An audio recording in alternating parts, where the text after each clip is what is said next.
Life Audio.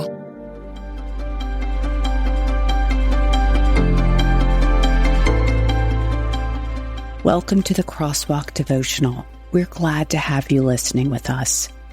Today's topic is on how to break the critical spirit. We will turn with a devotional after a brief message from our sponsors.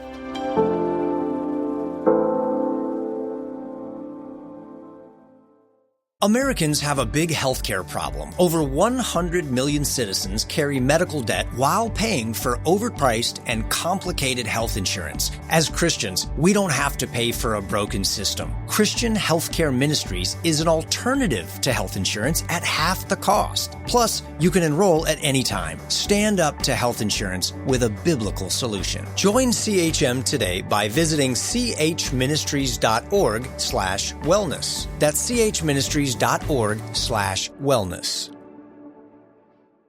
eGuard Watch Company's mission is a focus on faith and unwavering truth. Visit eGuardWatches.com to view the new faith-driven jewelry and watch line. Discount code 20eGuard saves 20% site-wide. Products are made unique to showcase your faith proudly and unashamed. Visit eGuardWatches.com. Code 20eGuard saves 20%. Your purchase will help raise awareness of Christians persecuted overseas, and resources from those sales will go to help charities in those spaces.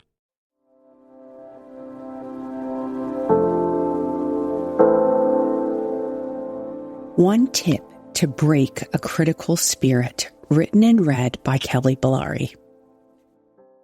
Why do you look at the speck of sawdust in your brother's eye and pay no attention to the plank in your own? Matthew 7:3. Who does she think she is? She's only on social media because she wants people to see her, not because she really cares about anyone or Jesus. She's really in it for herself, and she wants everyone online to know where she's traveling, what she's doing, and how she's looking. My mind started to go down this critical thinking track again.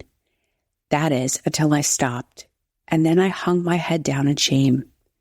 The hard truth is, I have judged so many. I have sized up people's intent online. I have sized up and surmised people's wrong motives. I've made verdicts about people's hearts that only God can know. I have made my heart hard towards people, even though doing the will of God may be their motive.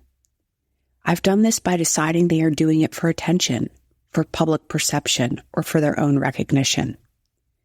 I hung my head down saying, God, what do I do now?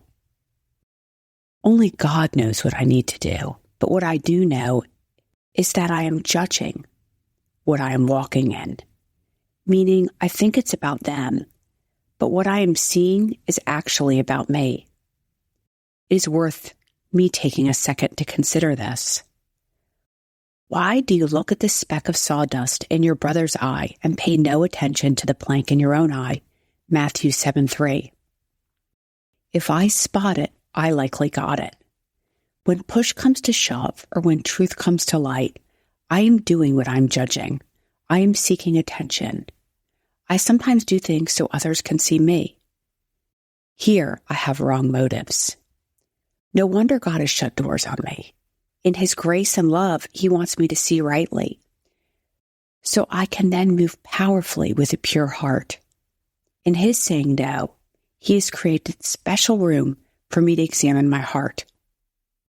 I also see that as I rectify my heart, there's a great hope for great big yeses of opportunity from God. The truth with all this is, other people's motives is not my issue. My motive is. What they do is none of my business. Now I can see I have been wrong, dead wrong, but now I turn back to Christ. As I repent of this critical spirit of my wrong motives, they are removed as far as the east is from the west. Here I can do a new thing to defeat a critical spirit. I can bless instead of distress about others. What does this look like? It looks like 1, noticing when I'm criticizing. 2, stopping that mental track. 3, ditching making people my business. 4, praying a blessing over them instead. Essentially, I can stop, bless, and then progress onward. Their motives are not my business. Me, keeping a pure heart, that's the business I am to be about. Intersecting faith and life. When do you find yourself judging or critiquing people? How might God want you to adjust course? What would it look like for you to bless those who curse you? What would it look like for you to let go of things or people you cannot control? The Crosswalk Devotional is a production of Life Audio and Salem Media. If you liked what you heard today, please take a second to rate and review this podcast in your favorite podcast app so that more listeners like you can find the show. For more faith-filled, inspirational podcasts, visit us at lifeaudio.com.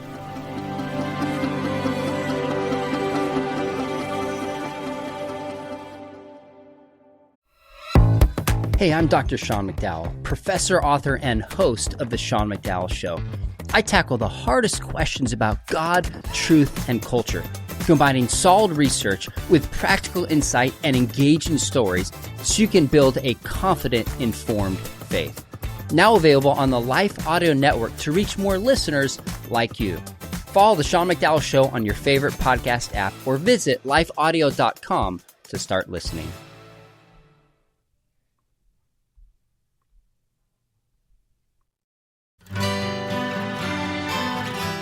The Historical Jesus Podcast is the sweeping saga of the life and times of Galilean Jesus of Nazareth, as well as the faith, religion, and church founded to honor and disseminate his acts and teachings. Join me, Mark Vinette, on this fascinating journey through time, exploring the many great works of Christian theology, literature, architecture, music, and art inspired by the words and deeds of Jesus Christ.